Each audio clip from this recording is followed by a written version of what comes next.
Nararamdaman mo ba na may isang bagay na naghihintay sa'yo, na para bang abot kamay na, ngunit hindi mo pa kayang maabot? Yung tahimik na sandali kung saan lahat ay parang humihinto, pero may pakiramdam kang may malaki at makapangyarihang mangyayari. Capricorn, ito na ang iyong sandali. Sa kabila ng katahimikan, inihahanda ng universo ang isang himala para sa'yo. Hindi ito isang pagkakapareho na ikaw ay narito, nagbabasa ng mensaheng ito ngayon. Ang landas na iyong hinahanap ay malapit ng magbukas, at ang mga senyales ay naroroon na, naggagabay sa iyo. Buksan mo ang iyong puso, dahil ang darating ay magbabago ng lahat. Ito na ang simula ng isang pambihirang kaganapan, ang iyong buhay ay malapit ng magbago. Capricorn, palagi kang isang tao na pinahahalagahan ang disiplina, pasensya, at tahimik na lakas. Pero, paano kung sasabihin ko sa iyo na sa mismong sandaling ito, inihahanda ng universo ang isang pambihirang bagay para sa iyo? Sa ngayon, maaaring nararamdaman mong may katahimikan, parang ang lahat sa paligid mo ay nakapause. Pero huwag mong gawing kalituhan ang katahimikang ito. Sa kulturang Filipino, naniniwala tayo na ang tunay na himala ay madalas dumating sa mga pinakatahimik na sandali, kapag hindi natin ito inaasahan. Ito ang iyong oras. Iniaalin ng universo ang lahat, tinutulungan kang makarating sa isang kapalaran na hindi mo pa batid na ipinaghahanda ka nito. Hindi ito tungkol sa paghihintay ng magpakailanman, ito ay tungkol sa pagtitiwala na darating ang tamang sandali. At ang sandaling iyon? Malapit nang magbukas. Kaya, bitawan mo ang pagdududa at buksan ang iyong sarili sa darating, dahil ang matagal mong pinapangarap ay malapit nang magkatotoo. Ang katahimikan bago ang himala. Capricorn, palagi kang kilala sa iyong disiplina, sa paraan ng pagharap mo sa buhay ng may maayos at tahimik na determinasyon. Pero, natanong mo na ba kung ang katahimikan na ito ay higit pa sa isang bahagi ng iyong kalikasan? Paano kung ang kalmadong nararamdaman mo ngayon ay hindi isang pagkakataon lamang, kundi isang senyales mula sa universo? Sa espiritualidad ng mga Filipino, madalas nating paniwalaan na kapag nararamdaman natin ang katahimikan sa paligid, ito ay isang sandali ng paghahanda. Hindi ito panahon ng kawalan, ito ang universo na nagtatrabaho sa likod ng mga eksena, naghahanda ng lahat ng bagay. Sa mga tahimik na sandaling ito itinataguyod ang mga binhi ng mga himala. Katulad ng katahimikan bago ang isang bagyo, ang katahimikang ito ay ang universo na iniaalin ang lahat ng bagay para sa iyo. Naniniwala ang mga Filipino na kapag nakaramdam ka ng malalim na kapayapaan, kahit sa gitna ng kaguluhan, may isang makabuluhang bagay na darating. Ang katahimikan na ito ay paraan ng universo para ilapit ka sa iyong kapalaran. Ang kalmadong ito ay hindi nangangahulugang kawalan ng galaw, nangangahulugang ang mga bagay ay inihahanda para sa iyo, Capricorn. Ang pasensya ay isang bertud na iyong natutunan, ngunit ngayon, oras na upang magtiwala na ang tahimik na yugtong ito ay hindi tanda ng stagnation. Sa katunayan, ito ay kabaligtaran. Ang universo ay nagtatrabaho, hinahabi ang mga sinulid ng iyong kapalaran, at naghahanda upang ipakita ang landas na tatahakin mo. Katulad ng sa kultura ng Filipino, kung saan naniniwala tayo na ang mga handog na ginagawa ng taos puso ay nagdudulot ng mga banal na gantimpala, ang iyong mga pagsisikap kahit tahimik ay napapansin. Ang katahimikan ay isang sandali ng pananabik, isang sandali kung saan ang iyong espiritu ay iniaalin sa plano ng universo. Para sa marami, ito ay isang panahon ng pakiramdam ng pagiging disconnected o hindi sigurado, ngunit para sa iyo, Capricorn, ito ang panahon kung kailan ang lahat ay nagsasama-sama. Parang isang ritual na naghihintay na magbukas. Maaaring ikaw ay nagtataka sa panahon ng paghihintay. Iniisip kung may mali bang ginagawa, ngunit magtiwala ka sa akin kapag sinabi kong ito ang proseso. Sa kultura ng Filipino, madalas nating sabihin maghintay lang. Isang paalala ito na ang pasensya ang susi at darating ang lahat sa tamang oras. Sa yugtong ito, hayaan mong yakapin ang katahimikan. Maglaan ng sandali upang magmuni-muni at kilalanin na ito ay hindi isang bakante. Ito ay isang espasyo ng paghahanda, ng banal na pag-aalin, kung saan ang universo ay gumagawa ng puwang para sa himalang malapit ng pumasok sa iyong buhay. Ang panahon ng paghihintay ay malapit ng magtapos, at habang ang katahimikan ay nagsisimulang maglaho, makikita mo ang mga unang senyales ng mga bagay na matagal nang isinasabuhay. Ang lakas ng espiritual na pag-aalin. Capricorn, bilang isang tao na pinahahalagahan ng estruktura at disiplina, maaaring magmukhang hindi natural ang magtiwala sa hindi tiyak. Pero paano kung sasabihin ko sa iyo na ang iyong pinakamalaking lakas ay hindi lang nakasalalay sa iyong sipag at dedikasyon, kundi sa iyong kakayahang mag-alin sa daloy ng universo? Palagi kang tao na nagsusumikap para sa tagumpay at kalinawan, pero minsan, ang tunay na paglago ay nangyayari kapag isinusuko mo ang iyong sarili sa isang mas mataas na layunin kaysa sa iyong sarili. At ito na ang oras na kailangan mong magtiwala na ang universo ay inaalin ang lahat para sa iyong kapakinabangan. Sa espiritualidad ng mga Filipino, naniniwala tayo na ang espiritual na pag-aalin ay isang mahalagang bahagi ng pagpapakita ng ating mga nais. Hindi sapat na magtrabaho lang ng mabuti, kailangan din nating kumonekta sa enerhiya ng universo. Sa pamamagitan ng dasal, handog at mga ritual, inaanyayahan natin ang banal na gabay. Isipin mo ito bilang isang ritual ng puso, Capricorn. Kapag binuksan mo ang iyong espiritu sa daloy ng universo, iniimbitahan mo ang mga biyaya at himala sa iyong buhay. Ang espiritual na pag-aalin na ito ang tumutulong upang maging realidad ang iyong mga hiling, at ito ang pagkakataon na kilalanin mong ikaw ay bahagi ng isang mas malaking plano. Para sa marami sa mga Filipino, ang koneksyon sa universo ay hindi lang tungkol sa paghingi ng nais. Ito ay tungkol sa pag-unawa na ang lahat ay magkakaugnay. Sa kulturang Filipino, mayroon tayong mga kasabihang tulad ng ang lahat ay may dahilan at ang kapalaran ay itinadhana. Ang mga paniniwalang ito ay nagpapaalala sa atin na tayo ay bahagi ng isang mas malaking larawan, at kapag inalig natin ang ating sarili espiritual, tinatap natin ang daloy ng universo na gumagabay sa atin patungo sa kung ano ang nararapat para sa atin. Capricorn, palagi kang nagtatrabaho ng may layunin at iyon ang iyong regalo. Pero ngayon, oras na upang hayaan mong magtiwala sa timing ng universo. Hindi ibig sabihin nito na titigil ka sa pagtatrabaho ng mabuti, ibig sabihin nito na bitawan mo ang pangangailangan na kontrolin ang bawat detalye. Magtiwala ka na ang universo ay nakikinig sa iyong mga dasal at nakikita ang iyong mga pagsisikap.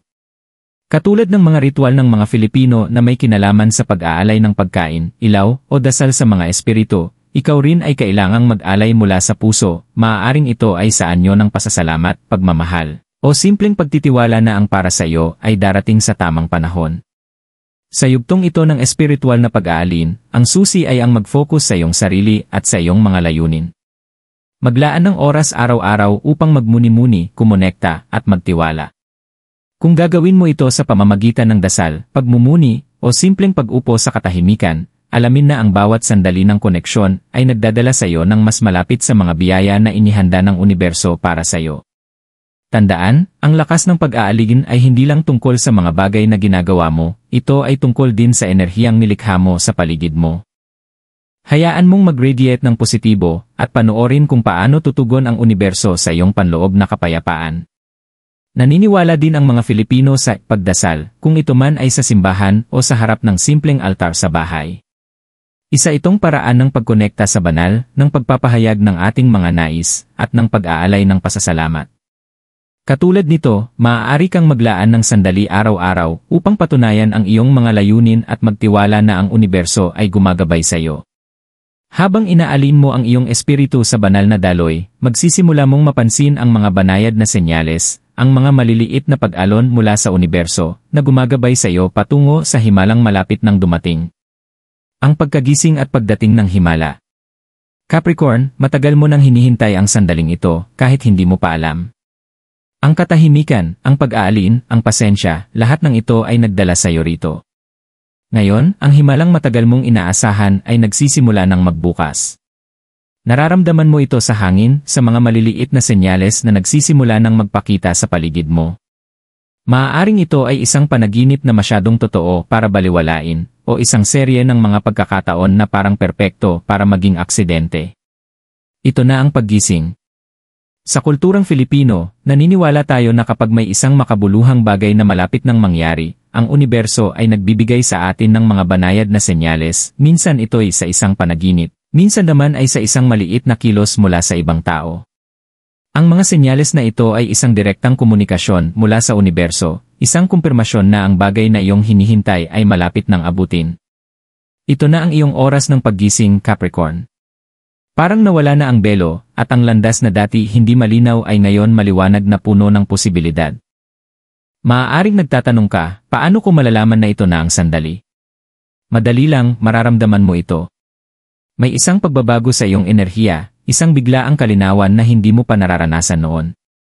Maaaring mapansin mo na ang universo ay nagsasalita sa iyo sa mga paraan na personal, tulad ng mga mensahe na nakatago sa mga simpleng sandali ng araw-araw. Madalas sabihin ng mga Filipino na kapag nakaranas ka ng biglaang pagbabago sa enerhiya o napansin mo ang paulit-ulit na senyales, ito na ang senyales mula sa universo na ang panahon ay tama. Ngayon, ang sandali na iyon ay narito na para sa iyo. Capricorn, hindi na ito tungkol sa paghihintay sa katahimikan. Ang himala ay hindi na nakatago, papasok na ito sa iyong realidad. Kung ito man ay isang bagong oportunidad, pagbabago sa iyong mga relasyon, o isang hindi inaasahang biyaya, ipinapadala sa iyo ng universo ang mga biyayang iyong pinaghirapan. Mahalaga na kilalanin na ang sandali ng paggising na ito ay hindi lang tungkol sa pagtanggap, ito ay tungkol sa pagkilala sa mga senyales at pagyakap sa pagbabago na ibinibigay sa iyo. Ang universo ay hindi nagdudulot ng mga himala nang hindi tayo inaanyayahan na kumilos. Ngayon, nasa iyo ang desisyon, magtitiwala ka ba sa paglalakbay at magpapatuloy, o magdadalawang isip ka at hayaang makawala ang sandali. Sa espiritualidad ng mga Filipino, naniniwala tayo na kapag ang isang tao ay nakatanggap ng isang banal na biyaya o himala, siya ay kailangang magpasalamat at yakapin ang pagbabago ng buong puso. Hindi tayo nagdadalawang isip kapag ang universo ay nagsasalita ng direkta sa atin. Katulad ng pag-aalay ng pasasalamat pagkatapos makatanggap ng mga biyaya, Capricorn, kailangan mong yakapin ang sandaling ito ng paggising ng bukas na mga bisig. Magtiwala ka na ang lahat ay nakaalin para sa layuning ito, at oras na para sa iyo na hakbangan ang mga hakbang na magdadala sa iyo sa bagong kabanata ng iyong buhay. Kapag nagsimula mong mapansin ang mga senyales, huwag matakot kumilos. Ang paggising ay hindi lang nangyayari sa iyong isipan, nangyayari ito sa iyong buhay. Ang universo ay lumilikha ng mga oportunidad para sa iyo, Capricorn, ngunit nasa iyo ang desisyon upang agawin ito. Sa kulturang Filipino, madalas nating sabihing pagkakataon ay isang biyaya, ngunit isang biyaya na kailangan kilalanin at kumilos sa tamang panahon. Ito na ang iyong pagkakataon upang kumilos sa himalang matagal nang naghihintay para sa iyo. Habang ang himala ay dumating, magtiwala ka na ito ay magbubukas ng ayon sa tamang proseso. Hindi mo na kailangang pilitin ang mga bagay na mangyari, ito na ang sandali kung kailan ang lahat ay magiging maayos. Hayaan mong tanggapin ang kung ano ang nakalaan para sa iyo at malaman mong, katulad ng espiritual na gabay na palaging naroroon para sa iyo, ang himalang matagal mong hinihintay ay ang iyong gantimpala sa pasensya at tiwala na iyong ipinakita sa bawat hakbang ng iyong landas. Yakapin ang pagbabago. Capricorn, ngayon na nagsisimula ng magbukas ang himala, oras na upang harapin ang isang makapangyarihan, ang pagbabago. Hindi ito isang ordinaryong pagbabago, ito ang transformasyong matagal mong hinihintay. Ngunit sa bawat pagbabago, may kasamang likas na takot sa hindi alam. Ang totoo, ang pagbabago ay kadalasang sinasamahan ng panghihina, pagdududa, at ang pagnanais na manatili sa komportableng alam natin. Pero magtiwala ka sa akin, kapag sinabi ko ito, hindi dinala ng universo ang pagbabago para gawing mas mahirap ang lahat, dinadala ka nito sa tamang landas na iyong tatahakin. Sa kulturang Filipino, madalas nating marinig ang kasabihang ang pagbabago ay tanda ng paglago. Isang mahalagang paniniwala ito na ang tunay na paglago ay nangyayari lamang kapag tayo ay lumabas sa ating comfort zone. Ang pagbabago ay maaaring magdulot ng hindi komportableng pakiramdam sa simula, pero sa mga sandaling ito ng hindi komportable, tayo ay nagiging mas malakas, mas matalino, at mas alin sa ating tunay na layunin. Ang universo ay gumagabay sa iyo, Capricorn, patungo sa isang lugar kung saan tunay mong mararanasan ang paglago. Ngunit mangyayari lamang ito kung yayakapin mo ang pagbabago ng may bukas na puso. Ang takot sa pagbabago ay likas, lahat tayo ay dumadaan dito, kahit ang pinakadisiplinadong Capricorn. Pero tandaan mo na pagtagumpayan mo na ang maraming pagsubok, hamon, at mga sandali ng tahimik na pagmumuni. Dumaan ka na sa proseso ng espiritual na pag-aalin, at ngayon, dumating na ang oras upang hakbangan ang susunod na hakbang. May lakas, karunungan, at gabay ka upang magpatuloy, kahit na parang nakakatakot ito. Hindi ibibigay sa iyo ng universo ang biyayang ito kung wala itong tiwala sa iyong kakayahan na hawakan ang transformasyong ito. Habang ang mga senyales ay patuloy na nagpapakita at ang himala ay nagsisimulang magmanifest, huminga ng malalim at hayaan ang iyong sarili na tanggapin ang mga bagong bagay na papasok sa iyong buhay. Sa espiritualidad ng mga Filipino, sinasabi natin na kapag tinatanggap natin ang mga bagong biyaya, kailangan natin itong gawin ng may pasasalamat at kababaang loob. Ang mga handog, dasal, at ritual na ating ginagawa ay paraan ng pagpaparangal sa pagbabago at pagpapakita na tayo ay handa na para dito. Capricorn, ito na ang iyong sandali upang ipakita sa universo na handa ka nang tanggapin ang matagal nang inihanda para sa'yo. Huwag matakot sa darating. Minsan, ang pinakamalalaking pagbabago ay dumarating sa anyo ng mga bagong oportunidad, bagong tao, o bagong pananaw. At kahit na nakakatuwa itong balikan, na manatili sa kung saan komportable, alamin mo na ang universo ay nagdadala sa iyo patungo sa pagbabago para sa isang dahilan. Naniniwala ang kulturang Filipino na ang plano ng universo ay perpekto, at kahit na hindi natin ito ganap na nauunawaan sa mga sandaling iyon, palagi tayong dinadala patungo sa tamang lugar na nararapat sa atin. Ang pagbabagong ito, Capricorn, ay hindi naiiba. Ang universo ay nagdadala sa iyo ng eksaktong kailangan mo, kahit na hindi ito ayon sa inaasahan mong anyo. Kapag tinanggap natin ang pagbabago, binubuksan natin ang ating sarili sa mga bagong posibilidad. Ang pagbabago ay hindi isang bagay na dapat katakutan, kundi isang bagay na dapat ipagdiwang. Ito ang paraan ng universo upang ipakita sa iyo na kaya mong higit pa sa iyong inaasahan. Binibigyang diin ng mga paniniwala ng Filipino na bawat bagong yugto ng buhay ay nagdadala ng sarili nitong mga biyaya, hamon, at pagkakataon para sa paglago. Ito na ang iyong panahon upang yakapin ang transformasyong nangyayari sa loob mo at sa paligid mo. At sa pagtanggap na ito, makikita mo kung paano ang lahat ay mag-aalin sa mga paraang hindi mo inaasahan.